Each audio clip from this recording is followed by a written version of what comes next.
napapangiti, kakabaliw. Oh, oh, pag-ibig, oh, oh, pag-ibig, oh, oh, pag-ibig, oh, oh.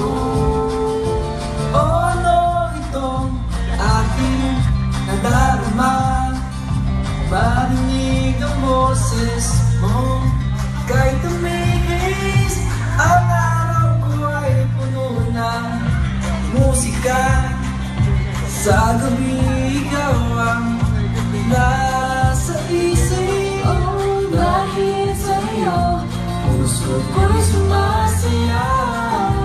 Isip di mapakali, hindi ay lagi nasa langit. Nagkakakaba, nakakaaliw, nakakakilig, nakakaaliw, napapakanta, napapaisip, napapangiti, nakakabaliw. Oh, oh, pag-ibig, oh, oh, pag-ibig, oh, oh, pag-ibig, oh, oh, nakakakaba, nakakaaliw, nakakakilig, nakakaaliw, napapaganda, napapaisip, napapangiti, nakakaaliw, nakakatuwa, nakakagigil, nakakakilig, nakakabaliw, nakakataba, nakakaaliw, nakakakilig, nakakabaliw. Hello po. Hello po! You will never find me. Hello po. Hindi mo sa inyo lahat. Sana po nag-enjoy kayo sa isang... Salamat po sa pag-invita niyo sa amin sa Christmas party niyo. Pero parang surprise din po at surprise din natin po sila. Hi! Yun! Kinilig ba kayo? Ayun lang. Speechless sila. Grabe. Hindi nila inasahan na biglang may papasok na magpapakilig sa kanila, di ba? Hindi na namin inasahan na start na palagan. Pagpasok na. Starstruck yung mga tao dito. Starstruck sila sa mga tao dito. Yes. Napakaganda, napakagwapo ng mga tao dito. At syempre, Makikita ko kasi may mga mask. yes. Yes, masquerade ball. Ginay actually parang magic ball. Parang gano'n. Opo, Unisilver Jewel. Opo, para sa mga hindi pa nakakalam, si Mac Lispoy is the new member of the Unisilver po. So, wala ba pa-welcome dyan? Welcome! Palakpak naman, guys! Yes! Seryoso? Oy, nagtatanong sila. Seryoso po ba? Ay, na-part sila. Sabi ko ba? Sorry po. Anyway,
kanyang dress.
Tapos na.